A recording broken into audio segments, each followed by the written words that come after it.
are live. Audio should be good. Let me just drop the music a little bit. Welcome, everyone.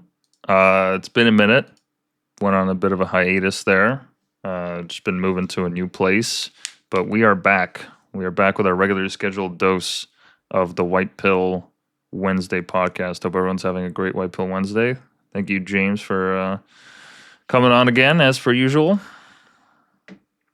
Was happy to be here, talking with my bud. That's right. Yeah, we are out here talking about global pedophilia. We did last time too, I think. Or no, I think I did no, we did. Did we do it? I think we covered it. I don't know. Probably. We probably covered it. It's hard not to cover it. But yeah, because they had a recent, as I was saying, let me see if I can pull it up. News about Trump restarting the Epstein investigation. Because it's such a weird one, because like Trump ran on the whole promise of like drain the swamp, and that was kind of always the expectation with MAGA. But then the moment that he gets in, it all gets swept under the rug. And you know, the excuse that I heard from like Kash Patel, who's in the FBI, who was on multiple podcasts talking about it, saying, once I get into power, we are going to reveal everything, absolutely everything. And then he gets into power and he's like, I mean, we don't really have anything to release. Everything that's been released is, you know, that's basically it. All that's left is actual footage of these criminal acts, which we're not going to publish, obviously. We're not going to, yeah. Yeah.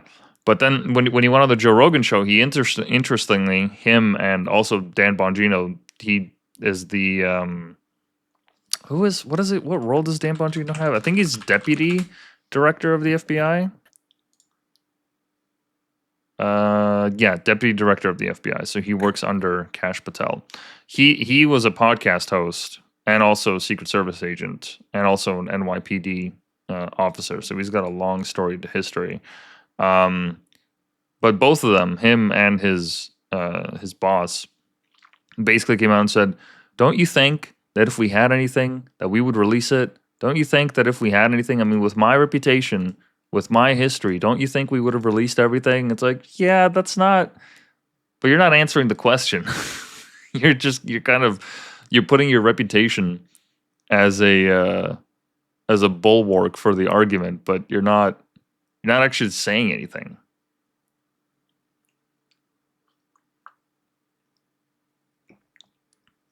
Yeah, but what can you say when your statement is there's nothing else? Yeah, but how can they make that statement when, like, previous to, you know, the podcast appearances and all that, they were saying, oh yeah, there's got to be records, there's got to be like tens of thousands of like documented proof of whichever capacity, whether it's videos or actual paper records, paper trails, what have you, of this existing. Like they were adamantly talking about this on the podcasts, like right before they were getting sworn in. They're like, yeah, this has to be the case. There's absolutely no way that all of this happens and there's no paper trail, there's nothing. Which we're now actually, like, we're now seeing all these emails that just got released. Well, I was gonna say, right? It's a moot point now that they just released more emails, like, right? So it's like, what are we? So you stake your reputation on it, and here we are. Yeah, you guys just straight up lied, you know. And there was a video I saw of Tucker Carlson talking about it. He's like, look, the reason that people care about this is not because, you know, there's all these like diehard conspiracy theorists and all that, though there's quite a few that are really into this kind of stuff. But it's because this is a direct example of the elite doing whatever the hell they want and getting away with it, and the people have had enough. They've absolutely had enough. They're just not putting up with it. They are going to call you on your bullshit and say it like it is, which is why so many people care. And then when people say, oh, like, well, what does it matter? What does this Epstein thing matter? It's like, no, it matters. It matters because this is like one of the few ways that we can hold them accountable. And this is like not the first, but this is one of the more major scandals of our lives. You know, because there was the Tim Dillon talked about this scandal where I think it was in the 80s or 90s, where a bunch of call boys, like male prostitutes, had a tour of the White House.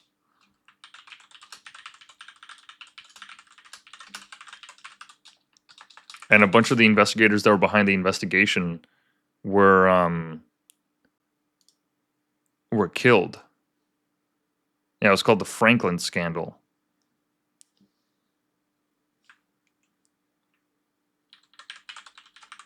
Yeah. It was a child prostitution ring in 1988 in Omaha, Nebraska, when a bunch of prominent Nebraskan political and business figures were accused of involvement in a child sex trafficking ring. And there was proof that they went to the White House, like the victims. That's insane. If that was happening in the 80s, like, God knows what the hell is happening now.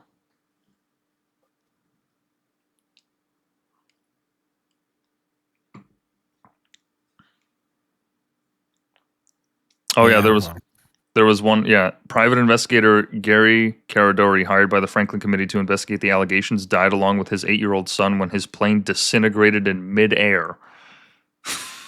Okay. Yeah, that's not on the nose.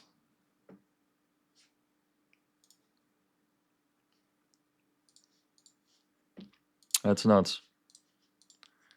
But apparently Yeah. there's in the emails there was records of Trump's homosexual activity.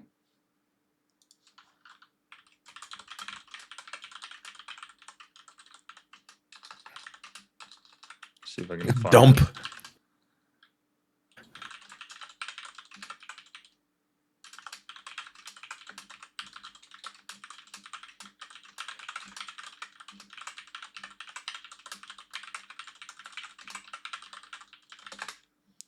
Let's see if we can't find this. I gotta get a silent keyboard. I don't think this coming through the mic is ideal. I gotta get a silent. Clickety clackety. I know. I gotta get like one with the membrane or something. I remember when you had the razor with the green keys. God, that shit was loud. Oh yeah, that one was loud even for me. That's why I got the orange keys. They're not completely silent. You still get like the mechanical click, but they're quieter. Yeah, Trump's name was mentioned 1,500 times in the emails. That's kind of a lot. It's kind of a lot. But okay. 20,000 documents. Oh, there's no documents. There's no investigation. 20,000. Okay. All right. Yeah, the most significant claim from the emails is that Epstein wrote Trump knew about the girls and that Trump had asked Ghislaine Maxwell to stop. In a 2019 email to author Michael Wolff, Epstein stated, of course he knew about the girls and he asked Ghislaine to stop. Documents also reference Virginia, I don't know how to pronounce that, Guifra, one of Epstein's most prominent accusers who was recruited while working at the spa at Trump's Mar-a-Lago club in Palm Beach. However, Guifra stated before her death that she only met Trump once. Oh, she died. That he was not among those who abused her and that she didn't believe Trump knew about Epstein's misconduct with underage girls.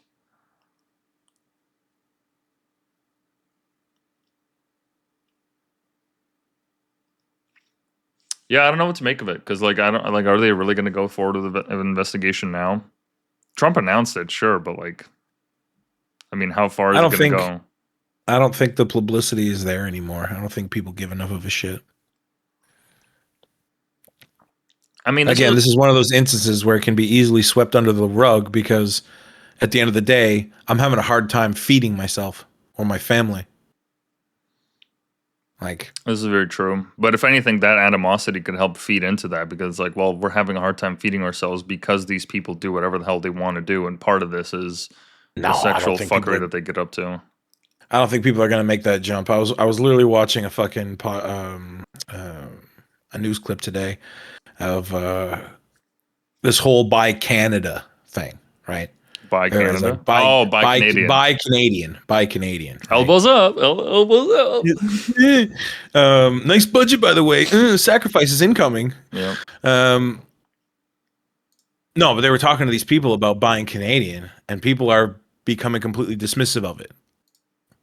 They're like, no, if I find something cheaper and it happens to be American, I don't care. Of course. Like these wide view like global issues pale in comparison to the fact that I'm stressed about my finances.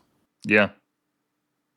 Like, so I don't think people are going to come to that connection personally, and they're going to say, oh well, I'm poor because Trump went to an island and may or may not have allegedly had sexual contact with minors or something. Like people aren't going to make that connection. They're not going to riot in the streets over something like this, or even create enough of a hubbub online to stir any motion. I think this was the perfect time to release those 20,000 pages because nobody could give a flying fuck. Yeah, I mean, I Like don't, I don't, I hadn't yeah. even I hadn't even heard of the 20,000 pages until you told me, Yeah, I because don't, I yeah, got other shit to do. Like I yeah. got to work. Yeah, I don't know if it's gonna be enough to like to be the straw that breaks the camel's back. That'll certainly take on a different form, but I think it's certainly just it kind of adds to that sense of disillusionment that people have, like as you said, where just rich people getting away with whatever the hell they want to do, and they just control certain aspects of our lives, and there's really not much we can do about that. Which is like that's a fact of life. We were talking about that during our last like trip there, where it's just one of those facts of life that you kind of come into understanding as you grow older, that like if you belong to a certain income bracket, there are things that you can do that people below your bracket are not able to do, and all these injustices and everything that happens, it's it's kind of like a play that they put on, or like a circus that they put on, but realistically, like none of these people are going to jail. Like how many people went to jail for the 2008 financial crash? You know, how many people actually suffered those consequences, or for what happened during COVID, or how about the Palisades, the fires in California? How about the Hawaii fires? Mm. Um, you know, all these different things. There's no doesn't seem to be any kind of accountability for it, and it's getting to like a kind of a breaking point. I mean, there was that report that they released, right, about the I think it was the RCMP that released it like a year or so ago, saying that if Canada keeps on this path, people are going to become so disillusioned with their government, and food is going to be so hard to access that they're going to start hunting, like just to eat. Mm. What was that report? Well, while you look this up, just going back to what you said earlier about kind of the differences in that those financial brackets, is people don't see the world the same way depending on where you fall into a certain financial class.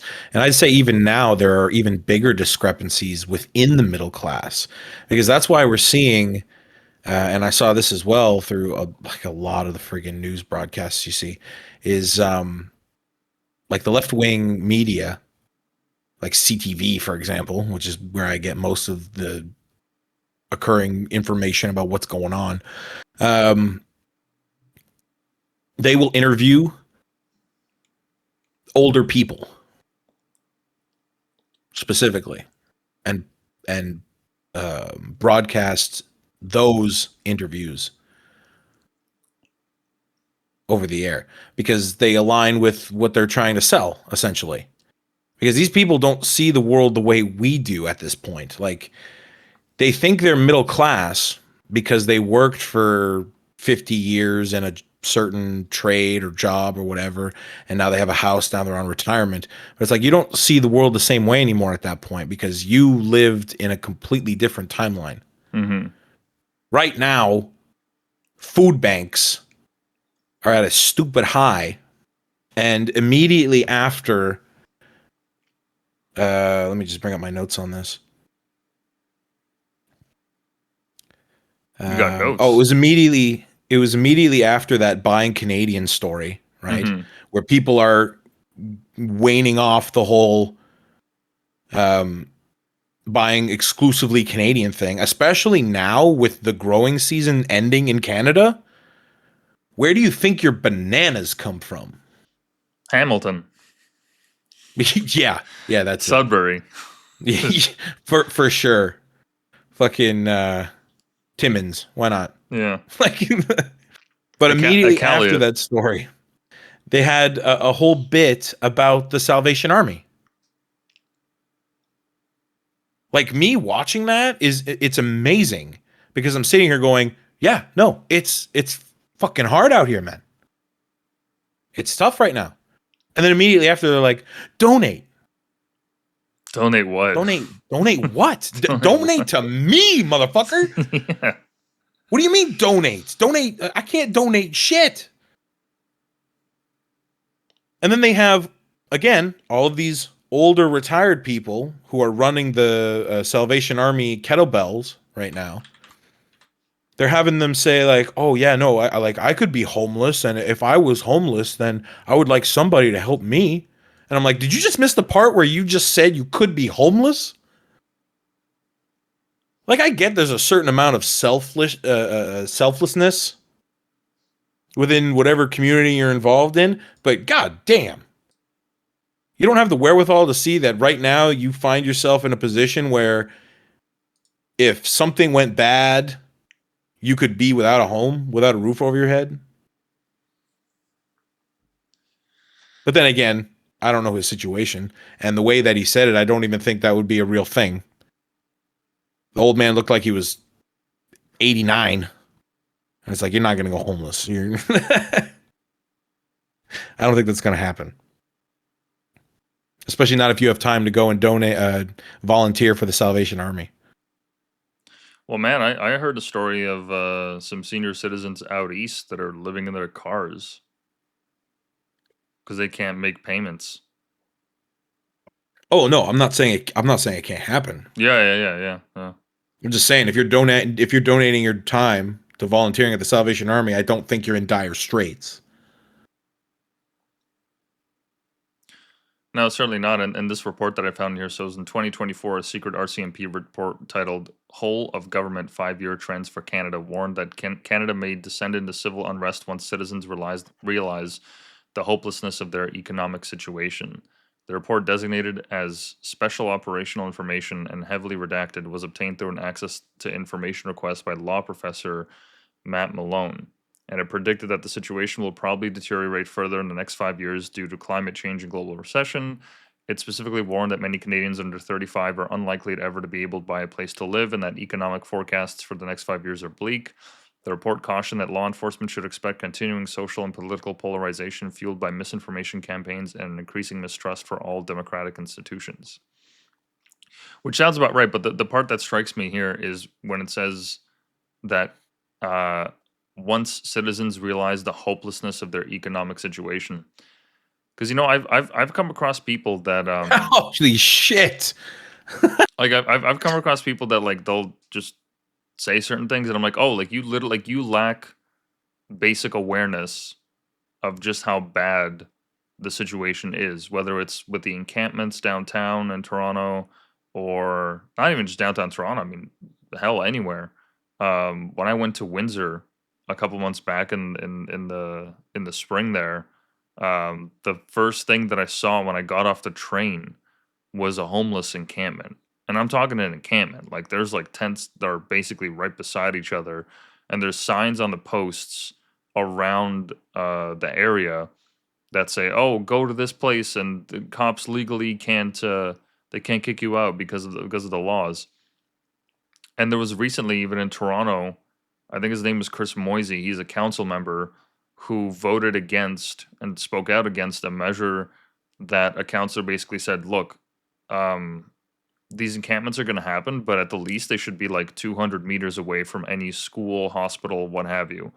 And he voted against it because he's got this, I don't know, liberal party line that he's towing for some reason. Even though he's a city councilor, like I don't know what you're gonna do with that. You're gonna run to be an MP for the Liberal Party? I don't understand what you're trying to do there. But he argued against it. It's like, why would you argue against that? All these families came to this counselor and said, look, we can't even take our kids to the park anymore. And the guy just, I don't know, I guess he just must live in a neighborhood where he doesn't see any of that, and he's just so out of touch. So to bring it back to the original point of people, like once they realize just how bad the situation is, they'll revolt, meaning that right now there's such a huge emphasis on like not accepting reality Mm. whatsoever, like completely just rejecting reality to the point where people are like stumbling over themselves to be like, no, things are actually not that bad. Things are actually pretty good. Things are pretty great. Um, like when what was it? I'm trying to think. There was a recent appearance that I think it was Carney. Yeah, like he went to the Great Cup there, and the entire audience just booed him. The entire audience, like just straight up booed him Damn. completely. Did you see that? That makes me wish I had watched the Grey Cup. Oh, I know I missed it too. But yeah, Oh, let me I see. don't give a shit. I the only thing I'm happy about is I heard that Trevor Harris won himself a Grey Cup with Saskatchewan. Good for him. He's a hell Here, of a quarterback. let me pull this up here. Mr. Prime Minister, would you do us the honor? Tails has been called. That was loud. Mm. That was loud.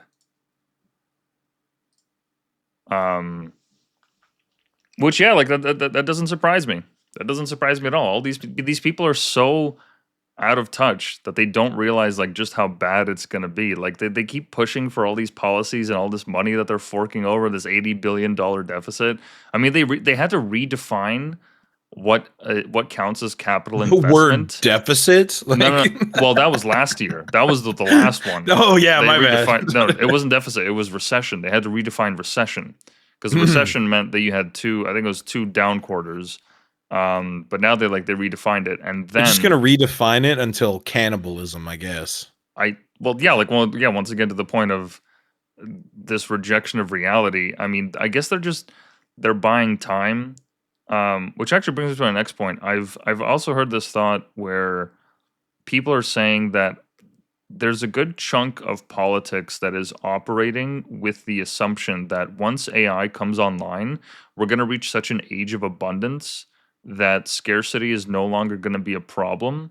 So the goal is just to get us as close to that line as possible of like civil So we're just unrest, but we're gambling. still, well, yeah, like they're gambling on the fact that AI is going to be so good and so revolutionary that all of this, like none of this is going to matter anymore, and food scarcity is going to become a thing of the past, and all the stuff. But here's the problem with that.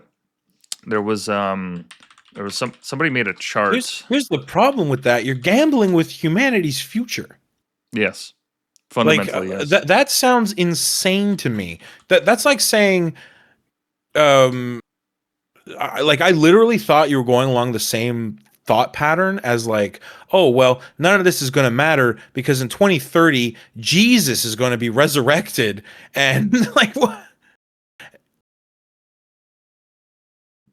Why is my Like shift what? key? In 2032 God is going to save us all. So this won't even matter anymore.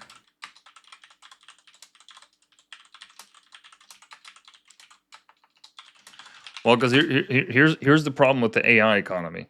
From what little I understand, it's a bunch of companies just reinvesting into each other. So they show like on the bottom line on the ledger, there's actually a lot of money in the market, but because they just keep shuffling it around, it's essentially a bubble, and eventually it's going to pop unless AI gets us to the promised land. Yeah, I don't like putting my faith in shit. Let's just put that out there. Like in promises and beliefs and hopes that AI is going to become. Yeah, I don't like that thought. I mean, it may very well happen, but that doesn't mean I like sitting here Oh, here it is. scraping for food, working my fingers to the bone, and hoping that one day AI will evolve to be better and will save me. I think this is it. Where Bloomberg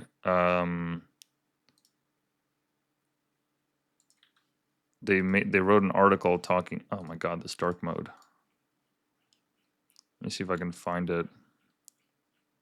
Is this not the article? Because here's the basic premise. So Nvidia is providing all the chips and all the tech to make all this happen. So Oracle is investing in Nvidia, OpenAI is investing into them, and Nvidia is investing into them, and it's just going back and forth and back and forth. Like OpenAI inks a 300 billion cloud deal with Oracle. That deal has now been monetized, or the value rather has been found to be a fraction of that. I think it's now like 70 bill or 60 bill, which is huge. Like that is huge. Whoa. So all of these different companies, they just keep investing into one another and they just keep passing the money, which, I mean, look, maybe it might work. I don't know enough about it to dispute it, but it certainly doesn't pose well for the future if it doesn't work, because then if it doesn't and the economy crashes again now, if the economy crashes now, like globally, I mean, even the 2008, like we kind of felt that here in Canada, but even so, like to a much smaller extent than they did there. But now, like now that we have social media, it's completely different, because in 2008 that wasn't really a thing. You know, I think Twitter was only like just starting out, as was Facebook. It wasn't really as big of a deal. But now we got TikTok and Instagram and all this other stuff. Like people are gonna be spending a lot of time online, spewing a lot of hateful things against these the people that are in charge of all of this.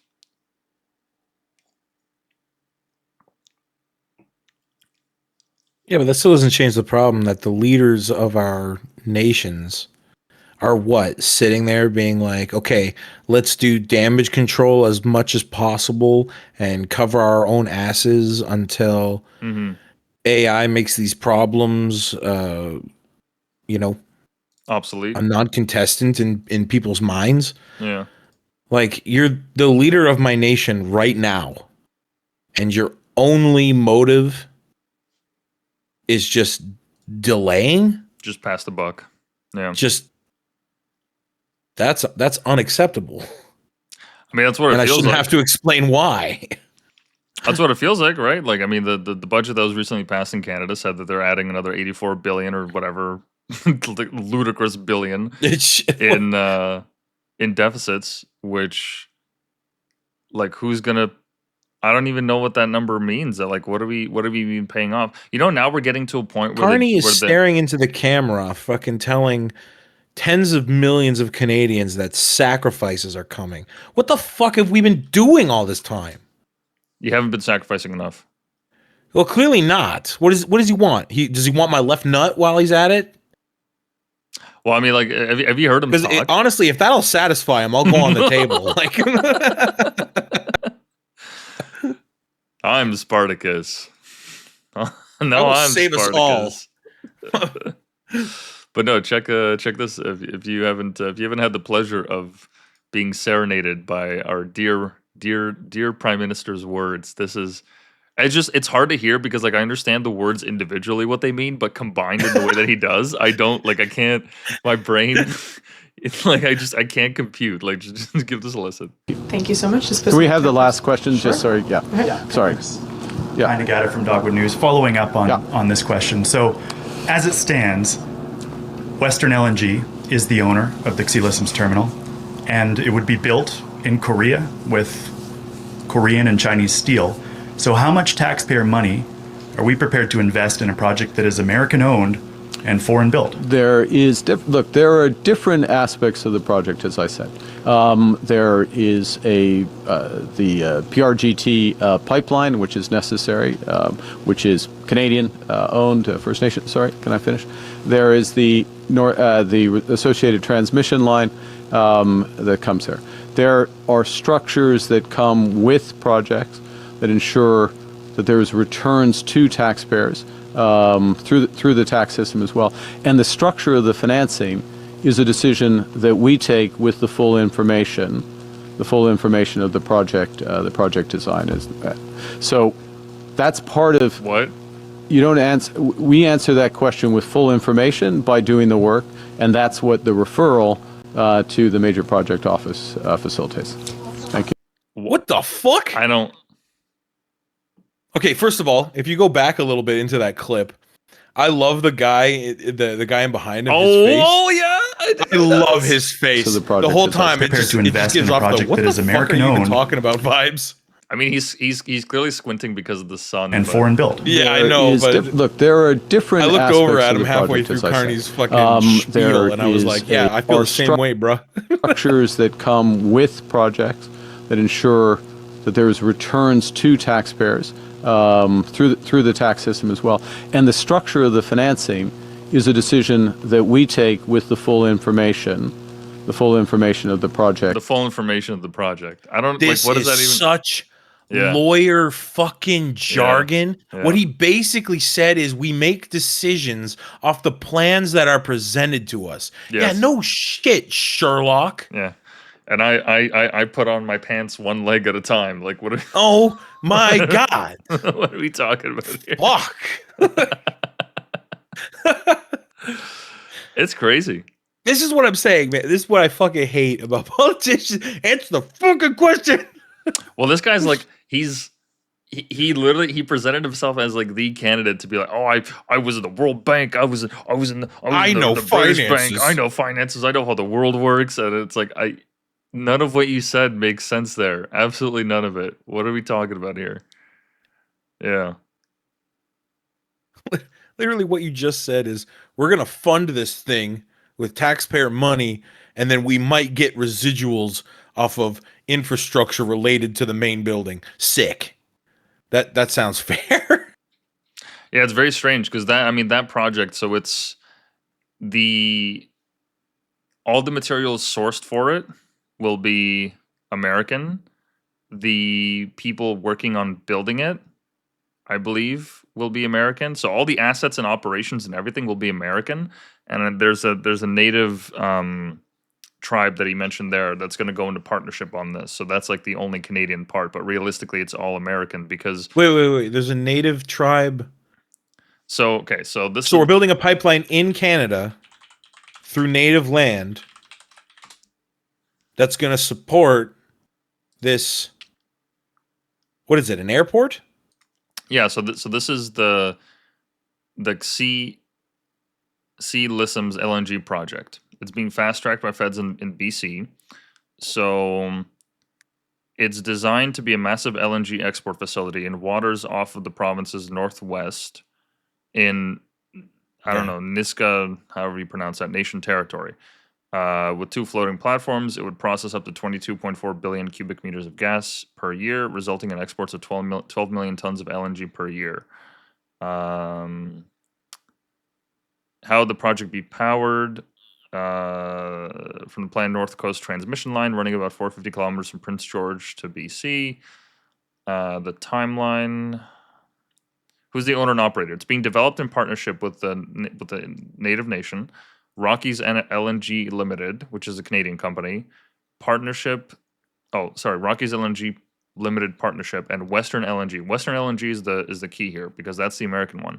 Documents show the project's assets will be constructed, owned, and operated by wholly owned subsidiaries of Western LNG based in Houston, Texas. So the project's assets will be constructed, owned, and operated by an American company. So Mr. Elbows Up is just handing money to the US. Yes. Sick. Yeah. Because this is not- that's yeah. literally what we're doing. We're just Yeah. handing over taxpayer money to the US. Yeah. And hoping that they'll treat us nice. Yeah. I mean that's basically it. And giving them even a heavier conglomerate on the on natural gas. Fuck yeah. Yeah. in a country that isn't even on this hemisphere. Yeah. I don't know what to make of it. I genuinely don't know what to make of it because I mean this amount of word salad has just been getting Am I them through. schizophrenic by what I'm hearing right now? Like, what? None of this makes any fucking sense. Yeah. Yeah. Well, once again, they're not aware of it. They're not like how many people are even aware that this is happening or who's involved or anything. I mean, one of the commentators that I used to follow on Instagram, he was saying like, no, like we should actually congratulate Carney. You know, usually I'm like super against the government, but like, no, this is actually good because you're just a Canadian company that's being involved with it and the First Nations, yada yada yada. It's like okay, but at the end of the day, this is not a project that is 100% Canadian. It's not, and that's what we need. Like we need projects. I'll play that in a bit. We need projects that are fully Canadian made and worked by Canadians. That's the only thing that's going to get Where this. Canadians are profiting. Yeah, that's the only way that we're actually going to benefit from any of this cuz like who does this actually benefit? I don't understand. Not us, clearly. Not Well, us. Cuz that's the thing. You want to talk about Canada first? What the fuck? well, here like cuz that was the perfect chance for him to say like no, this if the project was actually like run and like fully invested into by like Canadians and was 100% Canadian made, that was the It'd be perfect huge. time for him to be like, yeah, I said elbows up and we're putting our elbows up. We're not relying on any foreign labor, no foreign materials. This is all being, made in house. And sure, I'm not saying like we can 100% do it. Maybe like I would be fine with 90, 80 or even 70%. But the fact that Sure, this sure. is so wishy-washy that we got to the point where it's like, oh, okay, so the First Nations signed off on it, and some Canadian company is like helping to It facilitate it, but all the assets are going to be owned and run by an American company. It's like that's a far cry from Canada First. That's a far cry from no, elbows yeah. up. It just seems like another dump of cash, right? Like the Ukrainian crisis or the Gaza situation. We're giving money to both Israel and Gaza, and that money is just being burned on each other.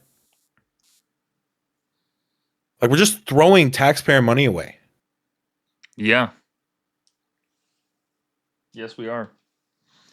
And Canadians aren't even aware of it. Which, yeah, once again, going back to the RCMP report, the media landscape is so twisted that like people they literally just don't know how bad things are. Like some people that I've talked to close to me are only now like coming around to like, hey, this immigration thing is kind of a problem.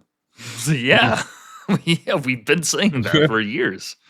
Yeah. Been saying that for years, and now people are actually like coming into terms with it. Like, hey, shouldn't the people that run these colleges be like serving jail time? Shouldn't these people actually face like dire consequences? Shouldn't these people? Yeah, yeah.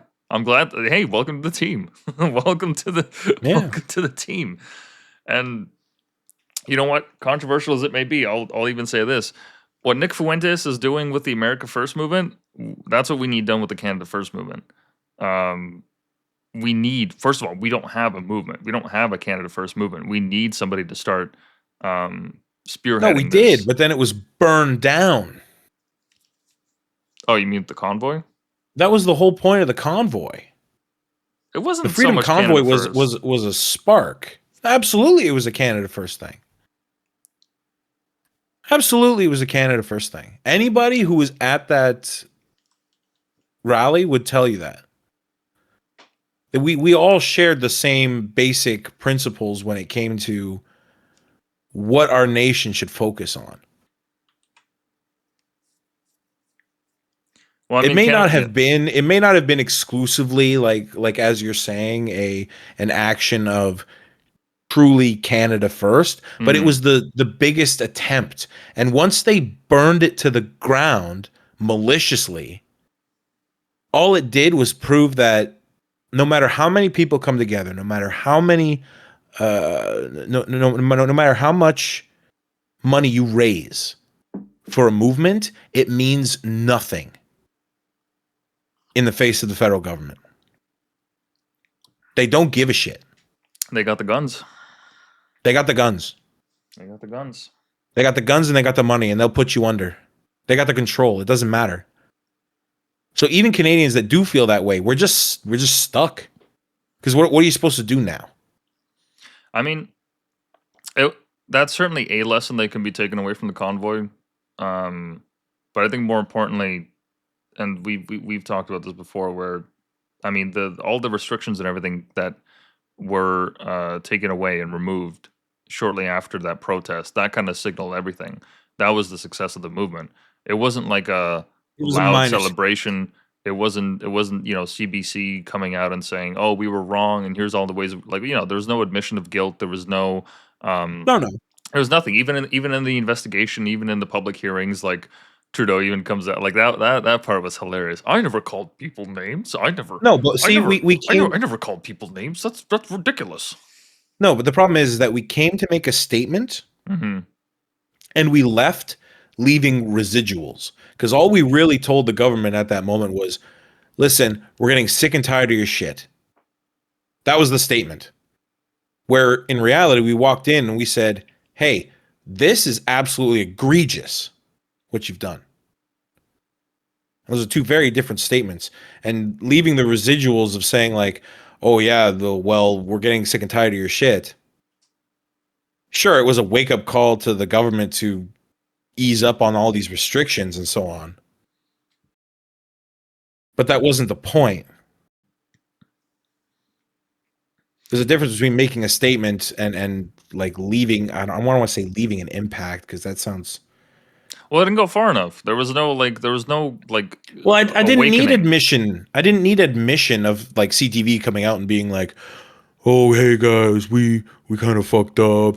Well, no, we shouldn't have said these things." Like, I not don't even need that. that. What I need is to be able to believe in a government that's looking out for my best interests. Mhm. That's what I'm looking for. Mm-hmm. And the complete destruction of the convoy was the absolute antithesis of that. Yeah, it didn't go far in that regard because I mean there was no realization that hey maybe we should listen to the people because yeah like these people were demonized and to this day anytime that you see it on Reddit or social media or even in conversation like I remember a coworker of mine they were talking about this restaurant during COVID that was not appealing by the bylaws or anything and they were like giving vouchers to people to like for free drinks and whatnot. And this guy was saying, "Oh yeah, she's like an anti-masker, the owner of the restaurant, and yeah, we just took those vouchers and just threw them in the trash and just talking so flippantly about it." And it's like, oh, okay, so that was really the victory that I was looking for, like a cultural awakening. Like, hey, what have we done to people?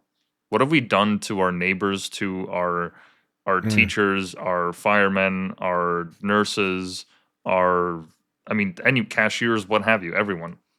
What have we done to all these people that we rely on, for our daily bread? And we've completely just demonized them to the point where it was acceptable for the Toronto Star to publish a front page letter basically saying like, "Oh, do we tolerate the unvaccinated and all that?" Like that's what we were looking for, just like some kind of cultural awakening. But they burned the convoy so fast and so quick and so effectively that I mean, Well, and they there's just use the community to do it. yeah. Like you want to talk about the divisiveness that the RCMP there, the statement is talking about. That's it right there.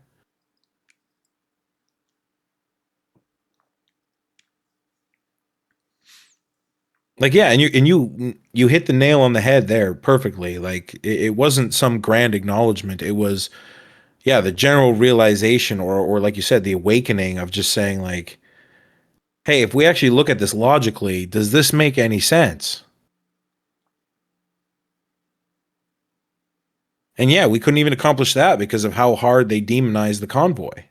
Like if you like I'm afraid to mention the convoy with most strangers. Oh yeah, that'll ostracize Just you. because I know Yeah. I'm going to be either it's a flip of a coin. Yeah. And not even Like it's when I was working UPS, I was literally kicked off a guy's route.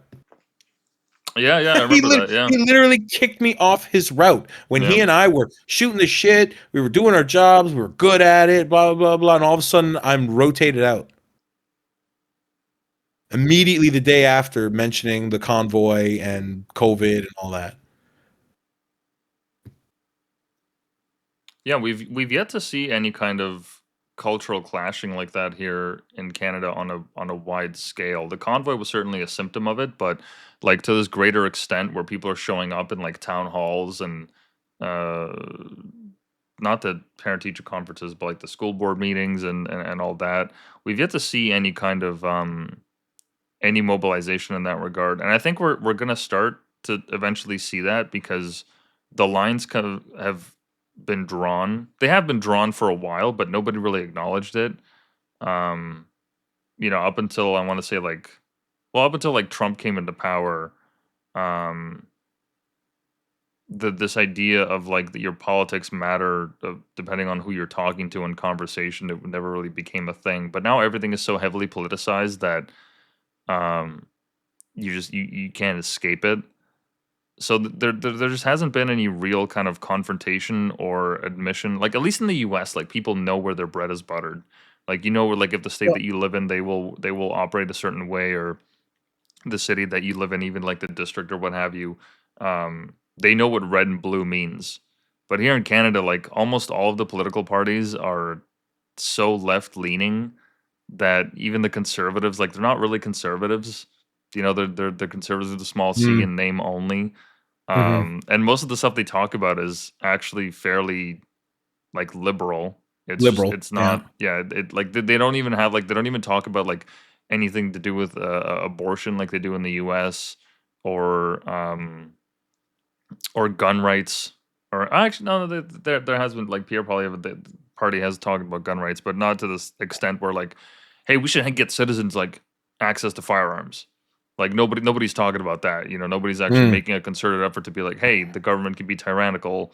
Maybe we should make an effort for people to actually have access to guns to defend themselves against that, or to at least defend themselves. Like having like a castle doctrine. There have mhm. been little like whimperings and here and there, but there hasn't really been like a mass, quote unquote, a mass awakening event in Canada, which this RCMP, that report might be alluding to, that eventually it's going to become too difficult to ignore, that like you're just not going to be able to, I mean, buy basic necessities. And like when does that hit? Does that hit when people aren't able to go on vacation anymore? Does that hit when you're no longer able to live on your own and you have to move back in with your parents on like a nationwide scale? It's happening in like in its own little ways, but um is like what at what point is it actually going to be a problem? Oh, it's happening in a big ways. Remember when I applied to work at the hospital there, the head of security told my dad, like, oh, well, if he's having a hard time paying rent and so on, like, most people are living at home with their parents longer these days. Like, that's just a realization. Yeah, People know this, but they refuse it's to just see an common. issue with it, which Yeah, is odd to me. And this comes back to what we said about, first of all, I'm going to mention the RCMP statement there. It's nice to hear that somebody is seeing the obvious in what's happening on the ground. It's terrifying that it's the like RCMP. federal policing agency. Yeah, Uh, yeah. It should be yeah, them. It really should yeah. not be No, them that are noticing look, this. I'm glad somebody's seeing it. I'm not happy it's them though. Yeah. That's acknowledging it. It really should be like Uh, a sociology professor or some economics professor talking about it, like writing a report on behalf of yeah, Canadians, or what have you, like some kind of yeah. research institute coming out with this. It's like, no, this is the RCMP, the people that actually No, it's have the fucking. stats and people on the ground and access to all the surveillance and all that. They're like, oh, okay, we're not liking the signal we're picking up They're these called days. the Royal Canadian Military Police. I don't want these people like too close to what's going on. All right. Yeah, Yeah. But then the other problem comes with like that sense of absolute that it's just an over sense of truth or confidence that whatever has happened and whatever views that I hold are absolutely correct.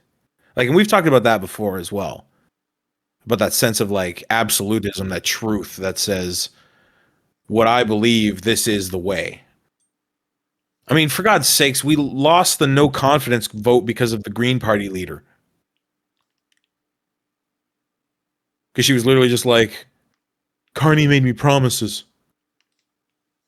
I don't want to go through the hassle of having an election. The conservatives can't expect me to vote no confidence again. Like it's such a burden. Fucking back of the hand on the forehead. Like,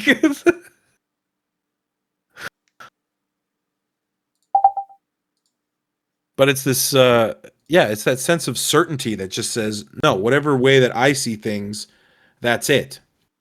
That's the end all and be all. And that on either side of the aisle, as you were mentioning in America, whether you're blue or red, makes no difference. It's a massive detriment if your mind can't be if your philosophies and general knowledge of the world can't be proven wrong in some way. Like we've already mentioned this whole thing about trusting an AI to save us. It could happen tomorrow. I would trust Like it. I could I would trust it first. I would trust it that over than like all the like I could be politicians and everything. 100% wrong. No. But talking about the theory alone, like I could be 100% wrong in sitting here and being like, "Oh, Carney just covering his own ass and believing that AI is going to save us is a horrible thing." But I could be 100% wrong in that, and I'm Hmm. open to that, conversation. I'm open to being proven wrong. Prove me wrong, please. But the other side says, "No, this is the way it is, and I will happily pay more taxes to do this when the rest of us are all starving." Like again, we talked about that disconnect.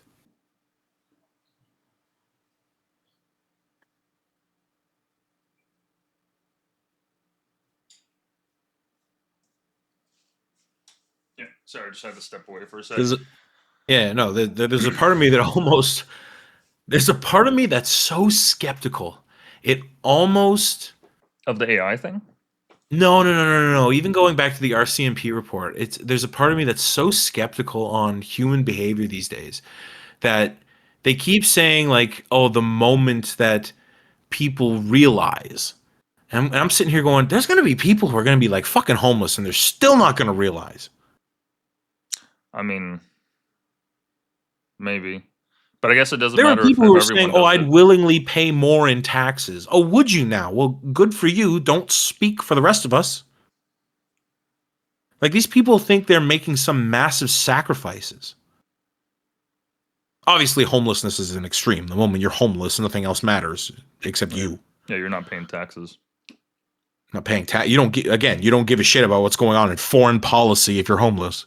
Actually, no, they will be paying taxes because did you hear that the CRA is now going to be offering auto filing for a bunch of people, which is a concern because that doesn't mean that the government is like, oh, let's just give you a helping hand. It's like, oh, we're not squeezing the juice hard enough.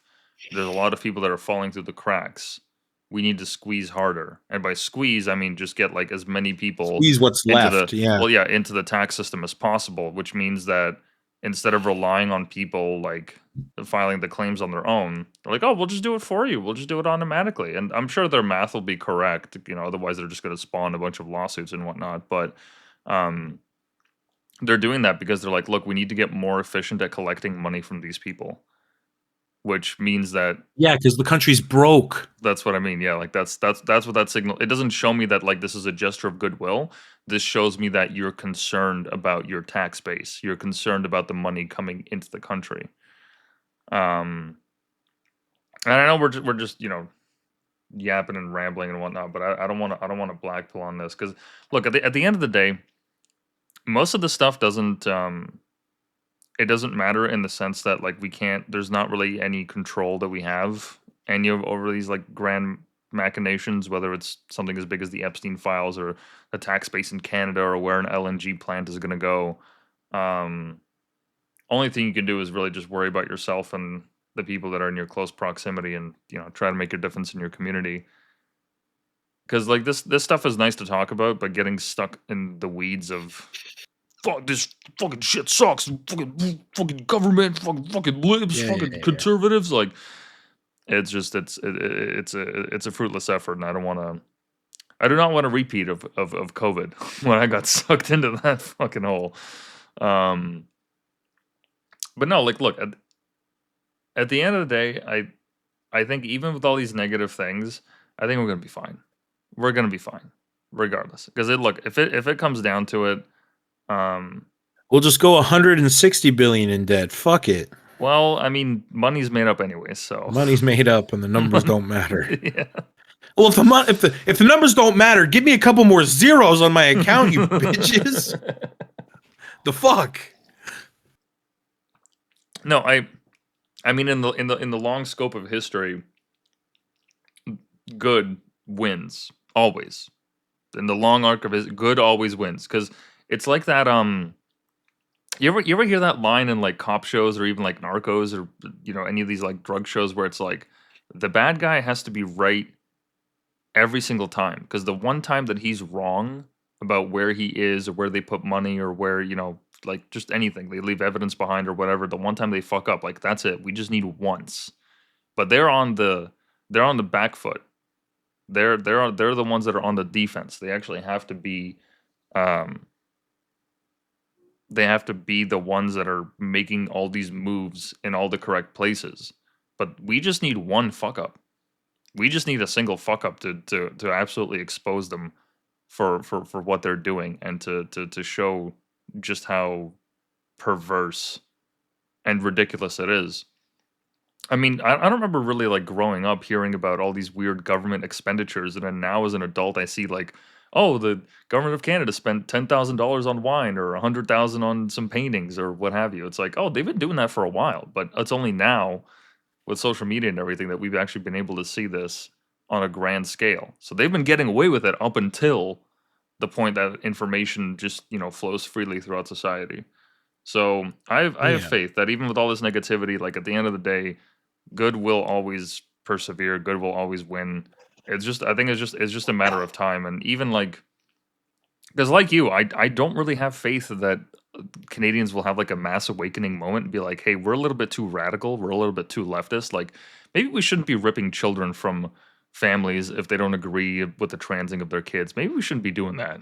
Maybe we shouldn't be confiscating SKS rifles from hunters. Maybe we shouldn't be using our free time to rip down posters of our opposition just because we feel differently about them. How about we start there? I totally forgot about that during the Like election. like Government of basic Canada election workers. Dude, it's still happening.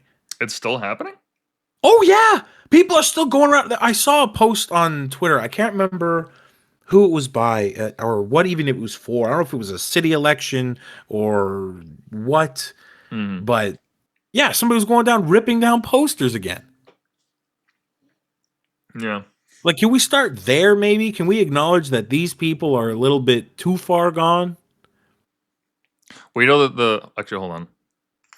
And I'm not saying too far gone as if, oh, should we tolerate these people? It's like, no, maybe you need to take a step back. And if you agree with these individuals, maybe you take a harder look at your fundamental belief system here. Well, this just comes back to something that we've talked about in private before. All right, just pop another Zin. That these people that are so fragile, they need to contort and force the world to be around. Like when I pass political signs, there's not even a thought that goes in my head of like, hey, I disagree with this person so vehemently that I feel the need to rip it out. I'm just like, instead, I'm actually wondering. I'm more interested in, oh, I wonder how much that sign cost. I wonder where they sourced it. I wonder how they were able to like get somebody to take the time and do this. I wonder how much that person is paid. Like I'm more interested in that and thinking about that, like just the logistics of it, than oh, this fucking guy, his opinions are different than mine. I'm gonna rip him up. I'm gonna burn them. I'm gonna do this. I'm gonna do that. But those people, they're so fragile that they can't exist in the real world unless those barriers that they created for themselves are also like enforced. It's the same thing with like the trigger warnings. Like you get so used to trigger warnings and all that stuff that eventually once you go out into the world and you're faced with like, I don't know, some immigrant from the Balkans who like doesn't even know what the word trigger word is. Or not even that. You're faced with some mode of confrontation, no matter what it is. Yeah. You just crumple. You just you're fold like a lawn chair. Yeah, this whole like idea of the world that you've built actually doesn't exist in reality. And actually, like nature does not have trigger warnings. It actually doesn't, and it doesn't care for them at all. It's like the same way that people call homeless people unhoused. It's like, okay, who's that helping? Like Oh who? my Like god. you? Do you feel better about yourself using that word instead of homeless? Yeah. Does Like it make it really? better when Yeah. they're doing the fentanyl flop outside your house? Yeah. Oh, look at those Do a unhoused citizens. try doing a wellness check on a homeless person, and if they use the word homeless, try to correct them. Try to correct them. Unhoused Yeah. person. Excuse me. Excuse me. You're actually unhoused. You're actually unhoused. Yeah, Dude, like they're gonna imagine spit that. on you. Are you kidding me? Like that's that's getting off light, dude. Fucking spit on you, bro. That's getting off light. unhoused. I had one spit on me, and I didn't even call her homeless. I just looked in her general direction. Jesus. Oh man. Yeah, that was funny. Fucking our mutual friend there, we were walking from watching the Batman movie. We were literally just saying how Toronto looks like Gotham in the rain at night. It was just like it was the perfect setting for it. Then we see this homeless lady just cracked out of her mind, just walking down the street, and I just look at her general direction as we're passing, and she just spits on me. I'm like, yo, what the fuck, bro? What the fuck? I This live is in Gotham City now. Yeah, not like in the cool way we have Batman. Like we don't even have Batman. No. No, we get the RCMP Ooh. that's looking on from above that just says, shit's kind of getting bad down there. You know that actually makes me think. Do you think that it's going to get to a point where like because we saw an example of this. I don't know if it was during COVID or what. I think it might have been during COVID where we saw that story about those dads. I think it was out west in BC or something. They were patrolling a neighborhood because a bunch of the homes got broken into there. Oh, yeah. They started patrolling the neighborhood, and it was like Christmas or Thanksgiving or whatever that they were spending their night on doing this, and eventually they caught the guy that was doing it. And actually, they didn't do anything to him. They made a citizen's arrest. They sat him down. They're like, "Look, you need water, food. Like, we'll give it to you. Here's a list of resources that you can go to in the city. Like, is there any way that we can help so that you can stop doing this? Because look, we're just trying to like we'd much rather just be with our families right now than be patrolling out in the streets in the cold because cops aren't here, so somebody's got to do it. My question is, do you think that we're going to see a resurgence, or I guess since we've never seen the first wave, like the initial first wave of like vigilantism Of coming private out? militias? Well, not private militias, but just like people like maybe not in costume, but maybe in costume because there were some cases in like the early 2000s, I think 2010s as well, where like in Seattle they had a whole Avengers like type get up where like the crews of superheroes were walking around and patrolling the streets, and they were doing like wellness checks, making sure everything was safe. They weren't like getting into crazy shit. But there's some interesting lore behind this because apparently one of the first guys and one of the more popular guys that was in on it, um, he was like fully bought into the character, and there were all these like allegations. I don't know. I don't think it was sexual assault, but like assault, just general assault. Like he was beating on other people that just didn't deserve it. But anyways, that's a whole aside. There's a It's whole like lore the to that. movies. If I punch you, you'll just get knocked out, and then the police will show up and take you away. And you'll be fine. Yeah, but no. Do you think that we're actually Watching going to blood, see? teeth hit the concrete. Yeah. Do you think we're going to see like an actual wave of No. superheroes coming to? You don't think? No. You don't think it's? Come on. No, I don't I'm think kinda people hoping give enough for of it. shit. You know what you know what we're gonna see more of? We're gonna see more of men sitting in a rocking chair on their porch with a shotgun. That's what we're gonna see. People are gonna start protecting their own. They don't give a shit about anybody else. Nobody gives a shit about anybody else. Nobody cares enough to go out. No, because people who are doing that are blue haired, theirs, and they're not helping anybody. Like, No, I think there's a good chance. I think there's a good chance we're gonna start seeing that just because like no, because mean- events like the Kyle Rittenhouse case have already set a precedent. That if you're caught in any that way depends. doing anything, I'm not saying with a gun or whatnot, but if at some point you end up on blast on the media, you're going to be painted all over the place for over a year for such and such charges that make no sense. And Yeah, but he won. it doesn't matter. Yeah, it does. People still think Kyle Rittenhouse is a murderer. Nothing matters in these people's worlds. Again, we're talking about people who can't live in society. Like, I don't know. I think that if that wave does happen here, I mean, I'll gladly welcome it. Like by all means, We talked about this topic before, where at the Gotham end, needs a Batman. well, look, at the end of the day, like, I mean, there was that case when I was working at my job there. I had to call an ambulance for a lady that took a nasty fall outside of my workplace there, and I got put on hold for like 2 minutes. I was like, "Yo, what the fuck? Well, you're putting me Yeah. on hold? Are you serious? That is Hospital insane." visits, ER visits back in Ottawa are at an all-time high again. Oh, well, I Just saw mean, a story run about that. Like, yeah, they have been yeah, for a while.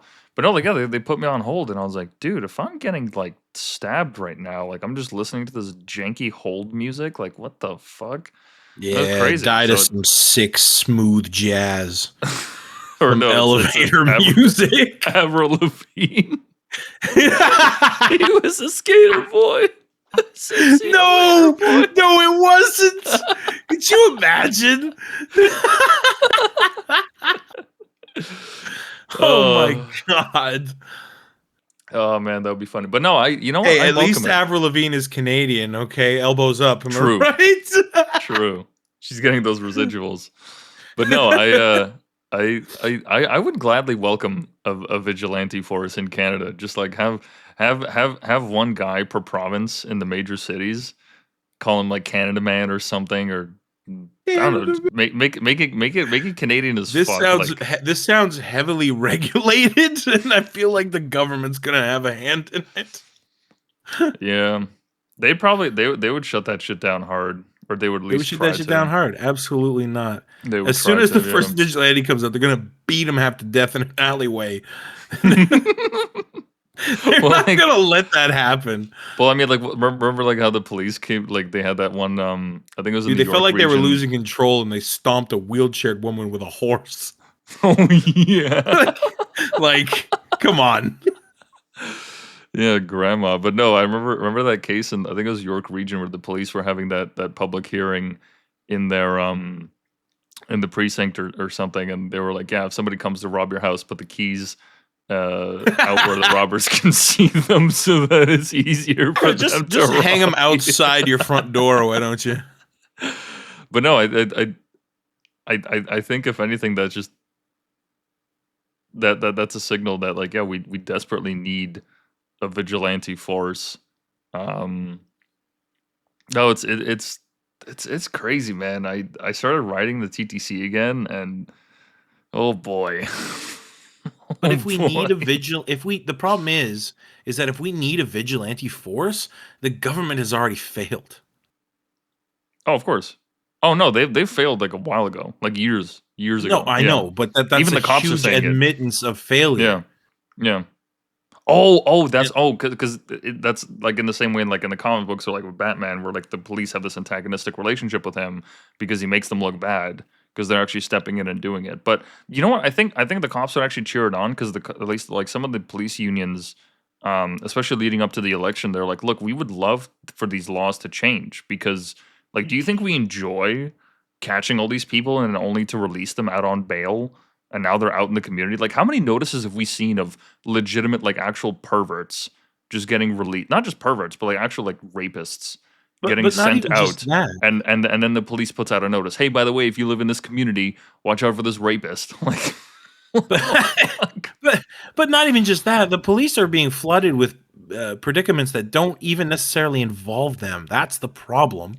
The problem is that the laws need to change so that people can actually act in a reasonable manner out in society. Like, again, going back to that case of what was that army vet who accidentally killed that guy who was tweaking out in the subway. oh yeah, Like, we've it's talked either about that before. it's either Daniel Penny or Daniel Perry. I always confuse the I two. think Penny is right, isn't it? Oh, maybe you're No, right. no. Daniel, no. Hold on. No. If I just look it up on Perplexity one. But yeah. Anyways, it's that. I think those are the laws they're referring to. Is like, can we please allow citizens to act in a reasonable manner against like an obvious threat, Jordan so that Neely. those individuals, because now we just let this shit happen. That's the problem. Yeah, Daniel Penny was the 24-year-old Marine veteran. Wow, veteran at 24. Jesus. How come he doesn't have a Wikipedia page? And there you go. I wonder what That's he's that's up all. to. That's all that needs to be said. I wonder what he's up to.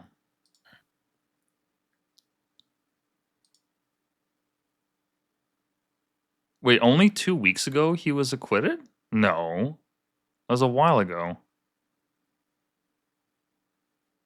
Yeah, in 2023. There's no way this is what? And it could have taken 2 years to go through the court. No, I know. Okay, fucking stupid goddamn paywall. But yeah, no, I think that's what the RCMP was referring to. It's not necessarily like bringing about vigilantism, but it's allowing people to just act in accordance with a situation. Like, how many times have we watched videos of somebody who's tweaking out, beating on random people in a subway or a bus or whatever else out in public, or just pulling some crazy shit and being an obvious threat, and everybody else is just standing there watching? Dude, that Ukrainian Like, chick. I remember watching this one video of this guy who was sitting on one of the bench seats next to this girl, and he was just straight up like assaulting her. And she's looking around, and you can see it, and people are just there with their phones, just taking the video of it. Nobody's getting involved because people are too scared to get in trouble. Or yeah, they just don't want to risk their life when it comes down to it. Well, But yeah, they're like gonna you have said, to. Daniel Penny doesn't even have his own wiki page. They're gonna Like, have to. They're gonna have to get their hands dirty one way or another. Because nobody's coming to save us at the end of the day. Like, we clearly can't rely. At least here in Canada, like, we can't rely on the cops to do this. I mean, how many stories of like break-ins have we seen, or cars getting stolen and whatnot? Like, well, that's what I'm yeah, saying. That's where you're we going to might. see people setting themselves up in their freaking rocking chairs on the porch with a shotgun. They're like, nobody's coming to save me, so I'm going to protect my own. We might see the rise of like private security firms, like in a very big way soon enough. I mean, they obviously have a heavy presence down in the States. I know that there's this like it's kind of like an Uber service where you can order that and like the guys will be armed and they have like all the certifications and whatnot, and Oh, they'll yeah. drive you in that big I think it's an Escalade or whatever it's called, but like yeah, those giant cars. But here in Canada we don't really have that kind of a thing just yet. But I wouldn't be surprised if like in the coming years things get so bad that people eventually start to have at least like the rich. The rich will certainly have that if it starts to become a problem. Um, No, what I could see is militias coming together to protect a community. mhm. Like, that's what I was meaning more by it, is like people in a community that support each other that then come to realize, yeah, the government's not helping us. Nobody's coming to save us. We need to protect ourselves, similar to the way that those gentlemen did during COVID. I could see that happening again. Absolutely.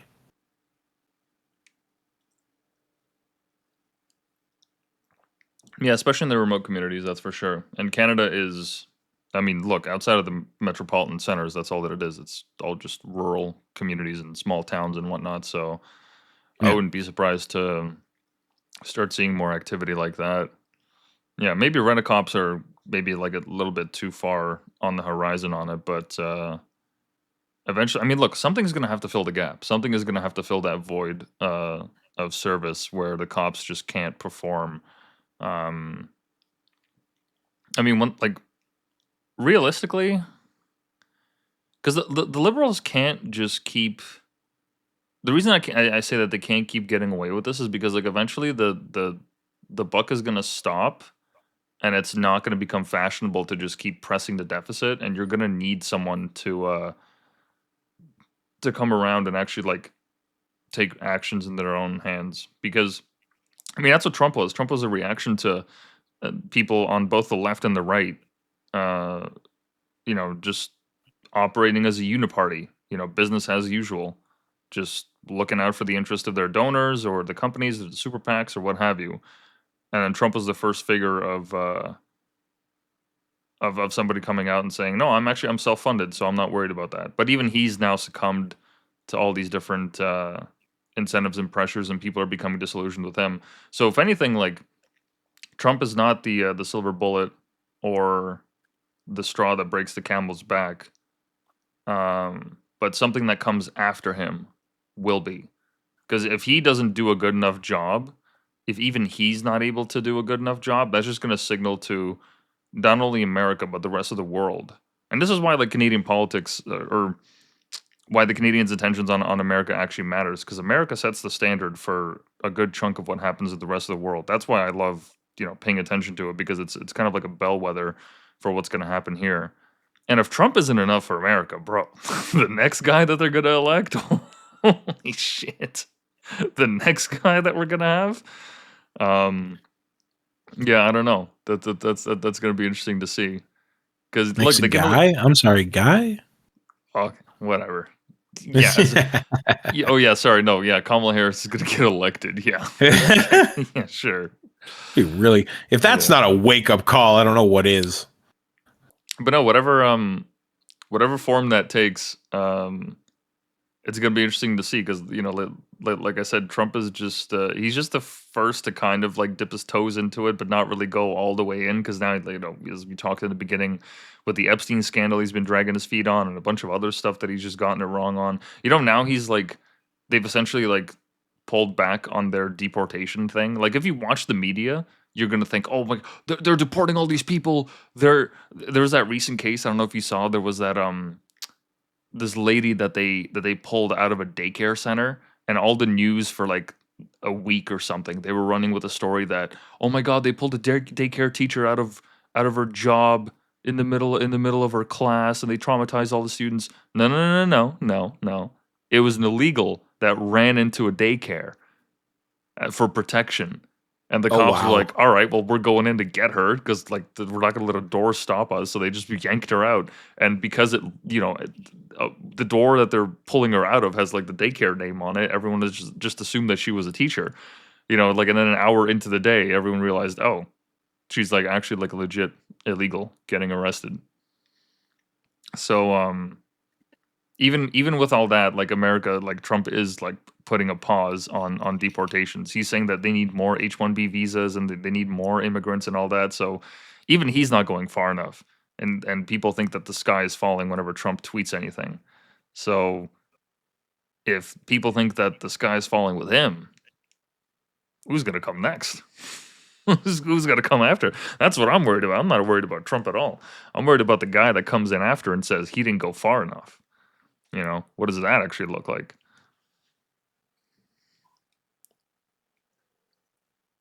Yeah, that's gonna be interesting for sure.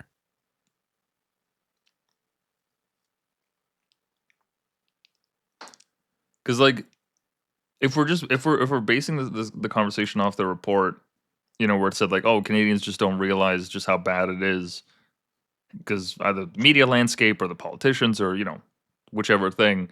What happens when they actually do realize it? What happens when they do realize like they are just as fucked? Like, are people gonna keep their money in the banks? Are people gonna even allow their kids to go to school? I mean, like, do you just start doom prepping at that point? Do you just start like having a go bag that's ready full of stuff? I've been thinking of getting one for years now, and I honestly, now that I've moved into this new place, I really should invest in one, because, I mean, if the RCMP is saying that, I don't feel like that's a psyop. I feel like that's actually just real, especially if the report wasn't like, it wasn't released properly. It was released through a Freedom of Information request, so it was a sealed report that was like redacted in a bunch of areas. That just kind of makes me think like, maybe they actually know something I don't. Maybe that's actually worth paying attention to. Like, I would say so. Get one of those big buckets. You ever see those big buckets on Amazon, where it's like it's a prepper Buckets? bucket? What? Yeah. It's like a let me see if I can find it. It's like a bucket that has like MREs and stuff for like a century.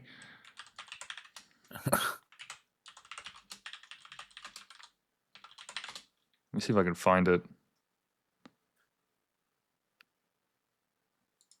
Is it going to be an emergency food kit? It's at Costco? Oh yeah, yeah, I guarantee you can get it at Costco. But no, it was like it wasn't like this. It was like an actual like an oil barrel of a bucket.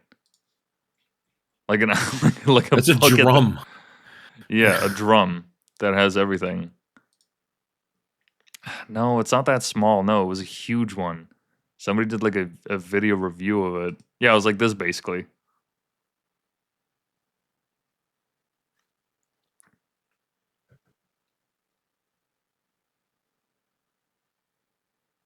Yeah, something Okay. like this basically. Yeah.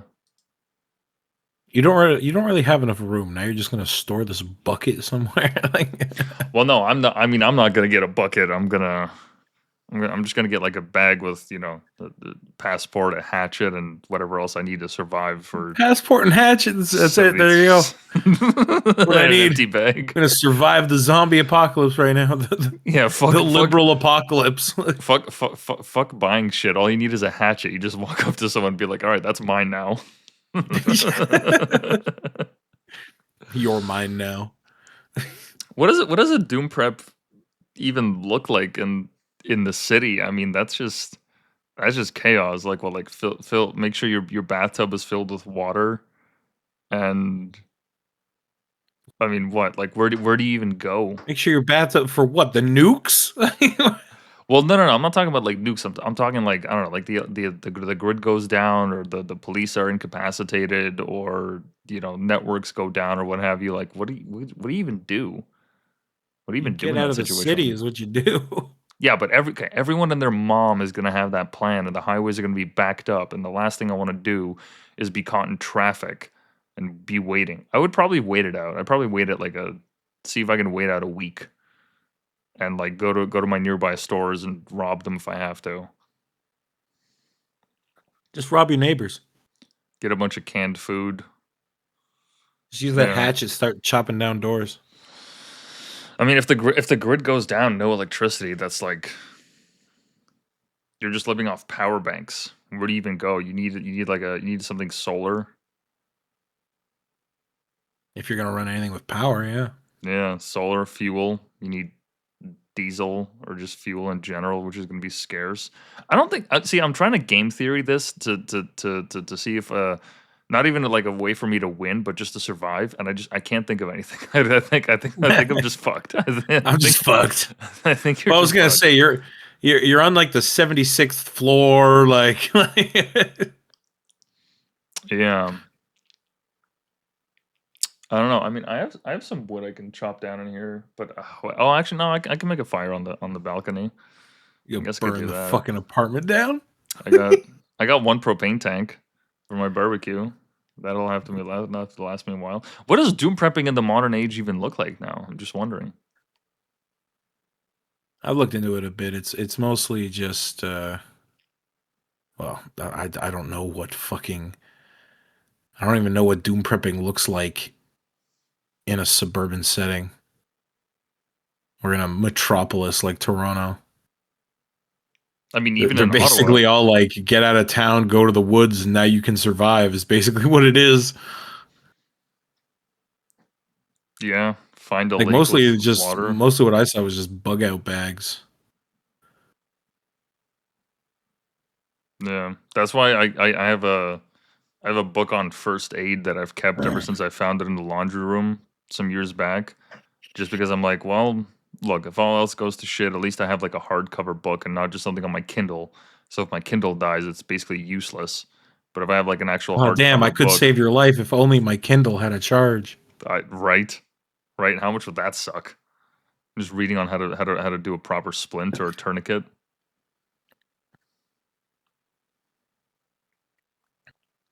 Well, tourniquets aren't hard. Yeah, I guess you are kind of just like fucked if you're in an urban center. Like where your folks are, like you could probably you could last a while. You Oh could last yeah, a pretty long time. 100%. That water's drinkable. What do you even do for food? I guess yeah, just like get into hunting and Get to fishing. hunting and trapping. Hunting and fishing. How long do chickens live for? I don't know. I'm gonna say 6 years. That's a lot of years. 8 to 10. Wow. Backyard flocks. What was it? 6 to something? 8 to 10 years under good conditions. That's pretty good. If you got like, I mean, how many eggs do they lay? Jesus Christ, you and your fucking eggs. Well, dude, You're like, that's can I have everything. a constant supply of eggs while the world is burning around me? Well, I mean, that's everything. You got I need everything my except eggs. meat. Everything except meat and greens. That'll outlive you. You gonna buy a chicken next? Is that what's going on? Almost 1 egg per day. I need a dozen chickens then. Jesus Christ. Well, I mean, to feed like a family or something, yeah, you're gonna need like a dozen chickens. Some chickens, a cow, 2 cows ideally. And Okay, what so now you're else? saying move out, live on a farm, and now you're ready for. Yeah. You gotta have a farm if you're gonna outlive. That might be the first places that are like hit out in the country, or at least like get a lot of attention. Is people pulling up the farms, being like, "Hey guys, got any more of them eggs?" Yeah, 5 to 6 eggs weekly, 4 to 5 eggs weekly. Yeah, you definitely gonna need some chickens. That's my final plan. Eventually, I want to have a homestead with chickens and cows and whatnot. In my fantasy version of where I don't live in Canada at the age of 60 or 70, where I get to quote unquote retire.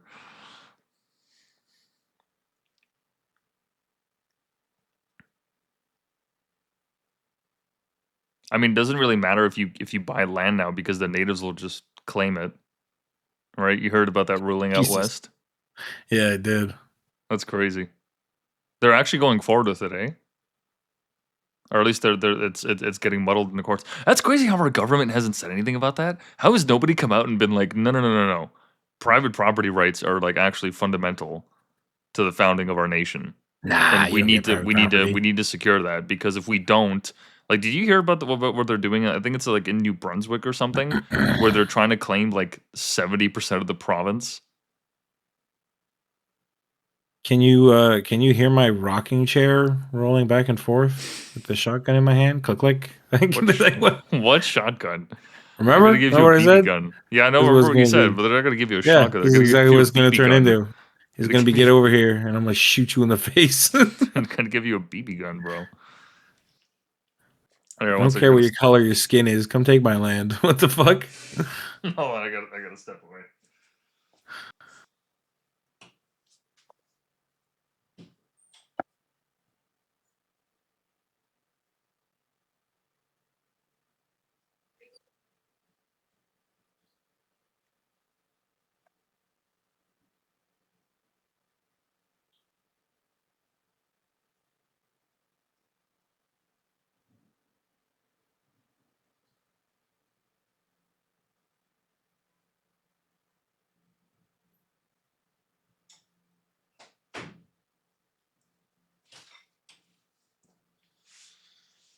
But yeah, no, I mean, that's like it's a pipe dream, but I mean, is that even possible to like to buy that much land and just to have chickens and all? Because I mean, at that point, when you have that kind of a life, you're just that's what you're doing full time. There's no like you're not gonna have a work from home job as you live on a farm, unless you have AI. I wonder how AI is gonna change the farming landscape. You think we're just gonna have automated farms? We must, right? We're gonna definitely have automated farms. Well, that's probably what the whole AI thing is about, right? Being like, oh, AI is going to make it so productive and compact and so on. They're going to optimize everything. That this is where abundance comes from. Speaking of technological farms, do you hear about the cows that wear VR headsets? This is going to make me depressed, isn't it? This is going to make me sad. They put VR headsets on. We cows. show the cows open green pastures while we lock them down in a cage. Well, here's the most upsetting thing about it. I heard, or at least like I read that apparently in terms of When like you take it milk off, they get production, depressed. well, no, but in terms of like milk production and everything, like it's barely noticeable of a change compared to Oh my like god! them roaming out in the pastures. You So show them as cows, fantasy and rip it away because they're not producing. so cows are just they're just at the threshold of being dumb enough to be fed that visual stimuli that it doesn't make a difference to them. So like really we're the only ones that are able to see just how bad it is, but like I mean we could look away, you know. You It's trying to say these cows got it good? they think no, they don't have it good. This They is think they have optimal it. production value. They think they have it good, and that's all that matters. They think it's good. That's awesome. That's great. We've enslaved an entire species. Well, yeah, it's a technology developed according to Google AI, which I don't trust. To But reduce anxiety. yeah, technology developed in Russia and Turkey to simulate summer fields for dairy cows. And this story was in 2019. Yeah. I feel like some dumbass just put a VR headset on a cow and said, let's just see what happens. And the news was like, fuck it, this is revolutionary. Technologia. Technology. Yeah, I don't know to what extent that would be real, but how do we feel about that? I mean, if it helps them produce, does it But it doesn't. matter? It's marginal. Philosophically, It's does it nothing. matter? If they're not producing twice as much milk, I don't give a shit. Like, Yeah, but if it's the same and now they don't have to graze and you don't have to deal with all that, if they're just stuck in their pen all day, just like immobile, just standing there. I mean, obviously, like as a person, I obviously I feel bad, I feel awful, but on a large scale, if it comes down to it that this is what we have to do to feed the population, I mean, if we all had to sign a waiver, like how many people would really disagree to sign that? Except the vegan extremists and PETA and all that. If we get all that out of the way, if we just have, just the common folk be like, well, I mean, I like my steak. I like my milk. I like my cheese. You know, there's always going to be the purists, always, and I'm not disagreeing with them, but I mean, at a certain point, it's either that or like we just can't fit production. We can't meet the outputs that are needed. I don't think this is an issue. We can meet production. We're dumping milk. In Canada, we are. Yeah. That's also crazy. That's probably going to get put to a stop too, eh? Once the food supply actually becomes a bigger problem, that's probably going to get put to a stop. That is crazy. We do have starving homeless on the streets, but we're actually dumping like thousands of liters of milk down the drain, and God knows how many eggs and whatever else. Unhoused. Sorry. Unhoused. I couldn't even find the word. It took me so long. You'd already passed the word ages ago, and I'm like, what the fuck is it? Dude, I had somebody close to me correct me on that once, and I almost went feral. I was like, dude, shut the fuck up. I'm not calling them unhoused to assuade your sensitivities. I'm not doing that. I'm not calling them unhoused. I feel like homeless is at least more like that's at least more justifiable to the people. Like if you took a poll to them, if they even like cared enough to answer the poll, I feel like they'd be like, yeah, call me homeless. Like, are you serious? Like, what do you mean unhoused? Unhoused means like I was taken out of my house. It's like, no. No, but you just That's but not you're it. just putting Deny lipstick on a reality. pig. It changes nothing. Like just Putting- because you put a putting lipstick fancy on new a word homeless- on it. On a homeless pig. With On a an unhoused spindle. pig. With a spindle. But it changes nothing. This is what we've called them. Stop changing language. It doesn't actually change anything in the real world. Please, live in the real world. Fuck's sake! Like I heard they're changing Dundas. What do you mean? What do you mean changing? They already Has have. has it been changed? I saw an article Hold today on. that was like the changing of Dundas Hold on, I'm getting a drink. station. The name. I'll let you know. Oh boy. But yeah, just quit changing the names of stuff. It doesn't change anything. It doesn't alter the world. It doesn't make the world better. Unhoused. Oh god. It's just and we've talked about this before. It's the same thing as calling pedophiles maps. If anybody ever looks at you and says, actually, they're I'm a just minor minor attracted attracted person. people. Yeah. Love is love. I'm talk about going feral. Like what? Yeah, no, that Dundas thing happened a while ago, and I remember there was this is just the height of comedy. Like this guy's like making a report to a security officials on Dundas. This video, and he's like, he's either talking about homeless or some of the protesters or something that was happening.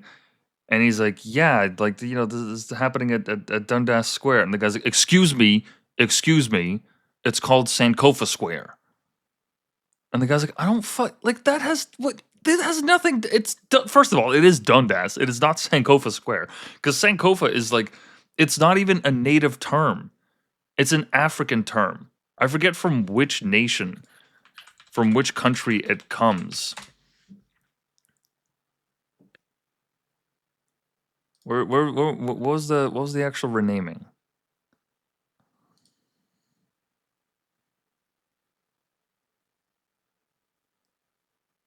After Dundas, Ghanaian from Ghana, from fucking I didn't realize we had such a huge population of fucking Ghanaians in Toronto. Like, what the fuck does that? I didn't realize Ghana mattered to us. Yeah.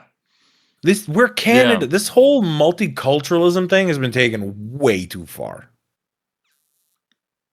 It's not even multicultural. It's just it's a complete rejection of history. Like there's no need for. Oh my god, they actually. Oh yeah, in 2025 March they approved a proposal to change Dundas Station to TMU Station because they changed the Ryerson University to Toronto Metropolitan University. Yeah, that's the one I heard, the TMU. An official grand opening of the new name was held on August 23rd. Grand opening. Wow. And okay, this is too funny. The grand opening featured Caribbean short films, live music, and artisan and vendor market, and basketball clinics. They had a festival? Yeah. They had a festival about it? Yeah. Hey, yo, we renamed this thing because fuck history. And give it the most generic name possible. And we're going to fucking throw a party about it. Sick. That's so sad. That's so sad.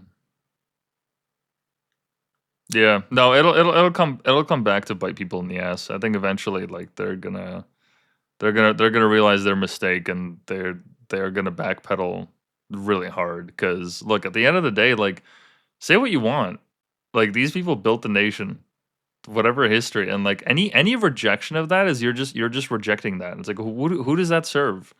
Because you know what, if anything, it's actually better to remember these names as they were. Because at the end of the day, all those victims and all these people that you're supposedly speaking on behalf and trying to defend, you're erasing their history too, because now you're calling it something else, and now you don't even remember the victims of all that. Now you just remember this new thing, which is built on what? What the fuck is Sankofa? What the fuck is Kichizibi? Whatever that The unhoused. The highway. It's the same thing. Oh yeah, the Kichizibi. Kichizibi Minchi. I keep calling it. I don't even know its official name. It's the Kichizibi something. Let me see if I can find it on Google Maps. Officer, I have a dick muncher. I have a shooting to report at the Kichizibi. What? No, they don't even call it that. They call it the KZM. Oh, they don't even call it just like they call it the TMU. They don't call it by its name. They don't even call it by its name. Where is it? We just abbreviate everything because we're fucking lazy. I'm trying to find it. This just says Queensway. Instead of Dundas, it's the TMU, No, which is Kichi ZB unnecessary. Kichi ZB McCann, McCann. which sounds like a nut. Oh my God. Who does that actually serve? Could you imagine feeling so guilty about like being white that you approve of this? That's crazy. That's a crazy amount of guilt. I could never. Okay, I could never. I was gonna say I something. could never. If What? you're No, that, say if you're it, feeling say that it. guilty about being white, Say it. just jump off a bridge. Just Yeah. fucking off yourself. Like, if you're that mad about being white because you're white, just kill yourself. Like, Made yourself. don't make it my made problem yourself. with your Kibi ZB Minchi crap. All right, like, it's the Sir John A. Macdonald Parkway. That's what it was always called.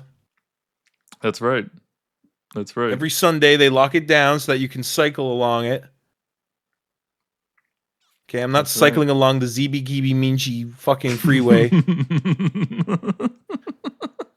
Like, I will gonna call it that for the rest of my life. It's never gonna be the Kichi Z. It's Kichi. Yeah, it's Kichi ZB. Yeah. Kichi ZB Minchi. I can't even remember what I call it now. Dude, I can't. I can't. Hello, 911. I'd like to I'm having a heart attack. I'd like to report an incident. I'd like to report a murder. And they correct you on the line. Yeah, I'm on the Sir John A. Macdonald Parkway. You're where, sir? I don't see that on the map. Actually, wait, what was it called? It was called the Sir John A. Macdonald Parkway. Sir John A. Macdonald Parkway. Yeah, if I look it up, it directly routes me to the Kichi ZB McCann. Yeah. Yep. Report a problem on the left-hand screen there. It says report a problem on the Kichi ZB McCann. Yeah, it's not called the Sir John A. Macdonald anymore. Wait, where does it say report a problem? Just Oh, to the left of your cursor. okay. Let me see. Okay, hold on. I don't want to Report a problem. Yeah, it's not called the Sir John A. Macdonald anymore. I gotta sign in to do it. I'm not doing that. That's how they get you. Well, I don't want to dox myself. I don't mind signing. No, that's what I'm saying. Yeah. You put a report in like that, and they're gonna be like, "Oh, we're gonna have to watch this guy." Well, it doesn't matter because if the liberals get their way, they're gonna pass that Bill C3 or C9 or whatever, where it's like any content creator that's found to be offensive in any way is now. I mean, they're essentially bringing in like UK laws here, so I might have to change some things about this podcast. I'm never going to change the tone or what we talk about, but certain security measures to make sure that they can't necessarily find me all that easily. Because that's crazy. I'm not abiding by that. I'm not going to be censoring myself.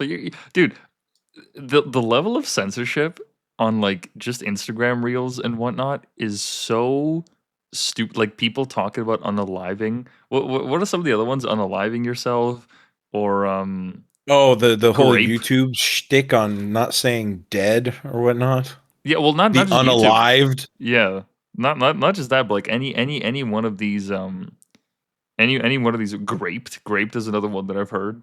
Oh yeah.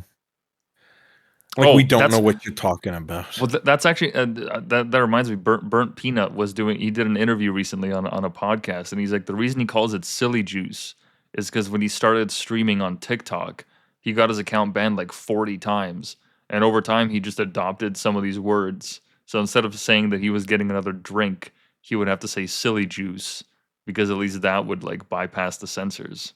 Oh wow. Yeah, I'm not playing by those fucking rules, man. I got a nice drink of vodka and fucking fruit punch here. Okay, You can't talk about the homeless. You can only talk about the unhoused. That's Orwellian, dude. That's Orwellian. Because the words that we use actually shapes our reality around us, and if we reject those words, then you're rejecting that reality. And I refuse to live like that. Fuck you, dude. I'm not doing that shit. Are you serious? Fuck off. Look, I can respect the cows not living in reality. I would prefer to live in reality. Oh yeah, the cows can fucking. I mean, look, as long as I get my steak and my milk and all and my The eggs. cows can be fucking over there brain dead as long as they're producing milk. No, I look. All Like, jokes aside, as long as obviously we feel keep for them on them. life support and they're still pumping out that white gold, let's go. You ever see that Family Guy bit of how veal is made? I can only imagine. I'm gonna have to mute the audio, but I can at least show the video. Yeah, here it is. Veal farms.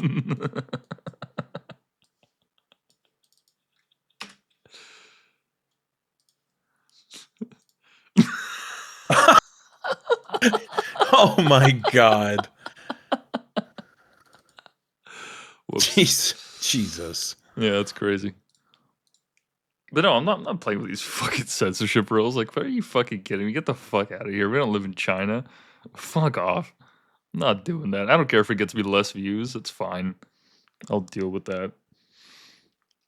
Oh man, what a weird what a weird time to be alive. Did you see that video of that veteran talking about like what it's like to live in this day and age and how he feels Yep. about his sacrifice? Yes, I did. Dude, that was. I mean, look, all jokes and everything aside, that was actually heartbreaking. Because I've had that thought before. I'm like, I don't know if these people would actually feel all that good about the sacrifice they made just to come back and see the world as it is. But that guy echoed it, and then the hosts were trying to like downplay it because as is their job. Like I understand they're not looking for a controversial moment. They just wanted to invite a war veteran and have a sweet moment on TV. I get it. I understand it. But like how they were trying to like deflect from it, it was just so enraging. I was like, dude, like this is literally the guy that said he put his life down on the line so you can have these freedoms, and you're having all this grand ceremony for him today, and he's telling you that it wasn't worth it. Maybe you should actually hear him out on this one. Maybe that's actually like that's the canary in the coal mine. Hmm. If there was ever a signal on where our nation is headed, maybe the veterans that actually laid down their lives and saw their brothers die beside them, maybe that's actually something worth paying attention to.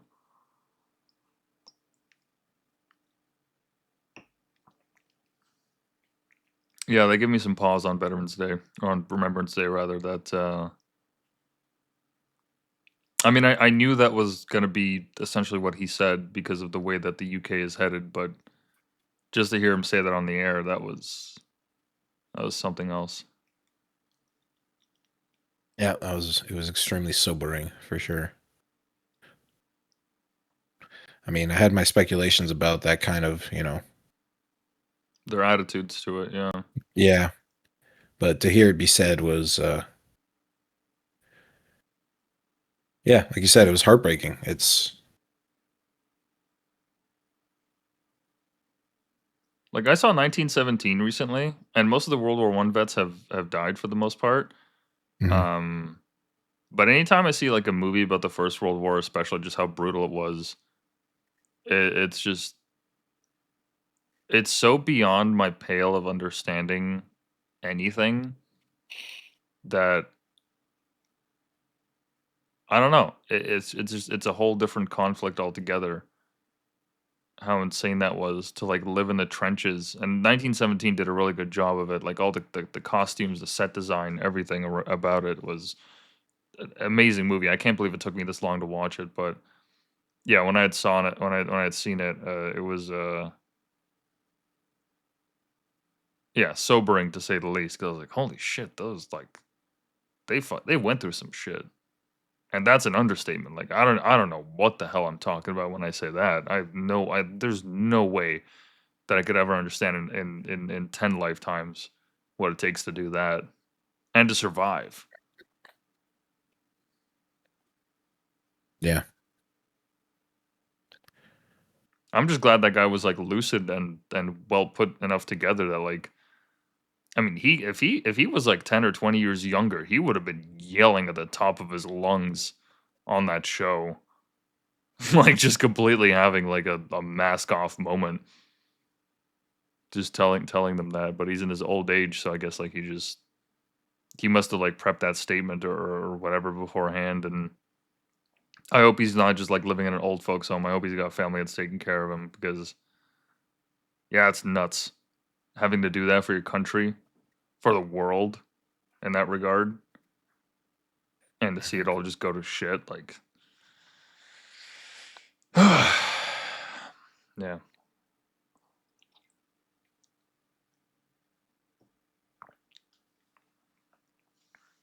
And now they get to live in a world where they get driven on the Kichizibi Parkway.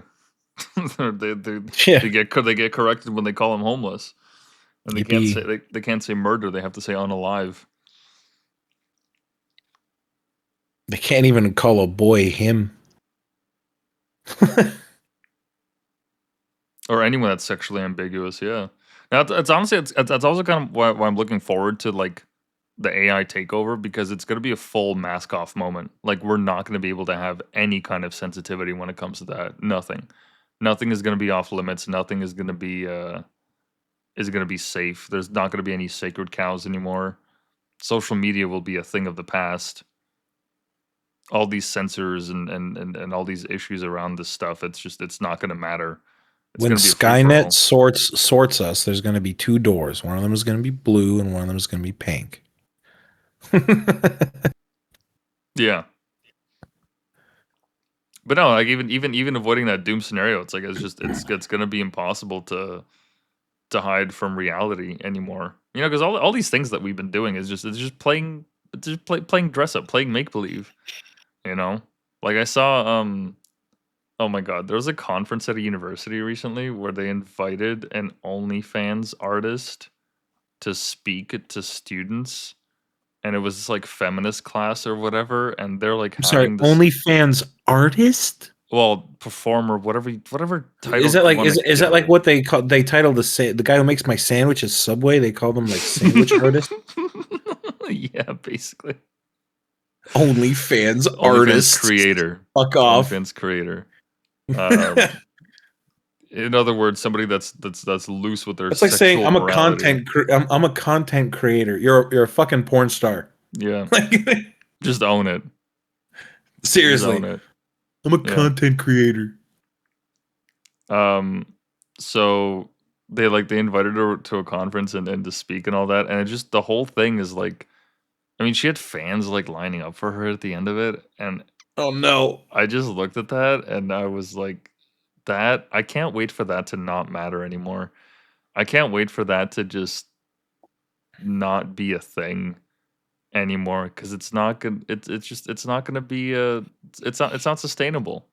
You know, like the OnlyFans bubble like popped a while ago, but I don't know how people are still making money on that. I guess there's just enough lonely men to keep it up, but eventually, like, that's just not going to be a viable thing. You can't just whore yourself out on the internet anymore, because it's not going to matter. The AI robots are just, they're just going to be so much better at sex. They're going to be so much better at everything that, like, why would I bother paying Belle Delphine when I can pay monthly installments for a sex bot that looks like Belle Delphine? Like, why would I bother with that? You know, like, I can put it on layaway. you and know? then next month I can trade her out for a different model. Yeah, you know, at least that's going to get wiped out.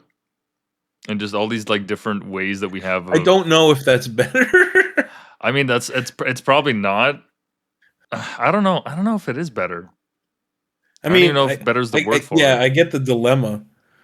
Yeah, I don't know. I don't know if better's the word for it, but like one way or another, I can't wait for these, like, all of these systems and ideas that we've created to make reality more like palpable, like the word unaliving, the unhoused, the Kichi bullshit, like all that. It's just, as soon as AI comes online, they're gonna be like, yeah, we're not fucking with that. They're gonna be they're gonna be like, that's road D11 now. Yeah, yeah. And there's D12 and D13.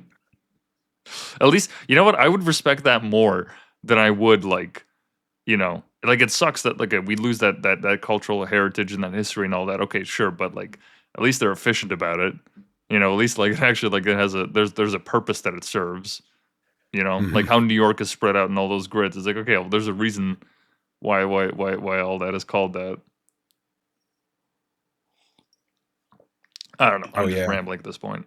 31st Street. Yeah, all that.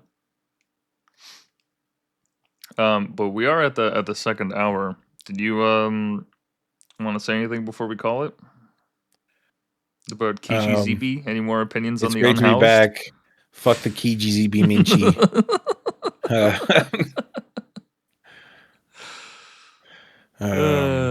Long live Dundas Station. Long live Dundas.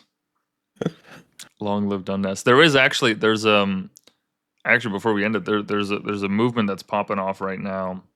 They're making a bunch of like reels and whatnot, and they do have people that are going out and putting up posters and flyers, and they might have some long-term appeal that could actually go somewhere positive. I'm just trying to find their page right now on Instagram because it's it kind of struck me as the first iteration of like the Canada First movement. Let me just see if I can.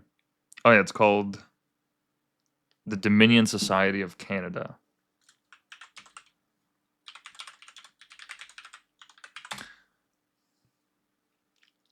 So they're a movement that talks about like we need to bring back Canadian values, we need to bring back Canadian history and heritage and all that. And I haven't made my mind up about it, but they are among the few that are talking about remigration, about getting a ton of these immigrants out of here and to export them back to the countries where they came from. Which I don't know if they're arguing doing that at the end of a barrel. I don't know if they're doing it voluntarily. Um, But here it says, yeah, mass immigration is the most destructive policy ever imposed on Canadian people. It has eroded our sovereignty, diluted our culture, and crippled our sense of identity and community as a nation. It's devastated our education and healthcare systems, depressed wages in the workforce, and made housing completely unaffordable, especially for young Canadians. Government action created these conditions, and reactionary government action can take them away just as quickly. Dominion Society will collectivize courageous Canadian nationalists to build an organized electorate and build the political will in our nation to demand these changes be made. Remigration is the return of foreigners to their respective homelands. It involves robust public policy tools that will create legal, economic, and cultural conditions to reverse the tide of mass immigration and demographic change in Canada. Now, whether that means like they go back 10, 20, 30 years and check who's actually a citizen and who immigrated here and became a citizen, I genuinely don't know how they're actually going to go about trying to implement any of these ideas. But they're among the few movements that I'm aware of right now that are actually trying to define what a Canadian is and what it actually means to stick up for these values. So I'm interested to see what happens with this movement. I'm interested to see what they do with it. They've already been labeled as extremists and all that, as like obviously anybody that's center of left is going to be labeled an extremist these days. So that's I take that opinion with a grain of salt, but yeah, these guys are interesting. So we'll see what they come up with. But yeah, they have like they're going out and canvassing and putting up posters and whatnot. But a lot of their focus is on immigration, naturally. Yeah. Interesting. Actually, speaking of which, let me pull up their Instagram. They had a really funny post I just saw.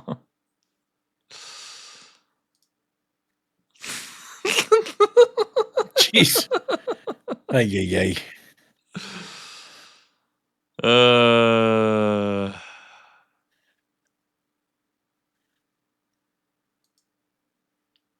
Yeah.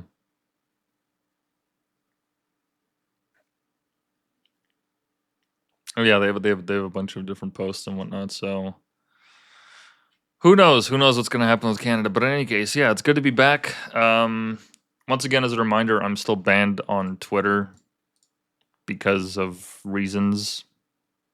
It's been almost a year now that this has happened, so that's great. But yeah, if you guys want to keep up with everything that's happening with the White Pill Project, if you go to bio.link/whitepill, where we have a Telegram chat now. Secure chat, where the messages disappear after a week, where we are careful to not allow any screen caps or anything, for people can actually talk openly like we used to be able to, but now we actually require an encrypted chat app because that's just the world that we live in. So Where we at? that's where we're at. But yeah, check out bio.link/whitepill, and every Wednesday we'll be here from now on. A lot of stuff coming down the pipeline, so stay tuned for that. And yeah, thanks again, James, for taking the time to come on. It's always a pleasure. Always a pleasure. Always a pleasure. Yeah. And we'll see you guys later.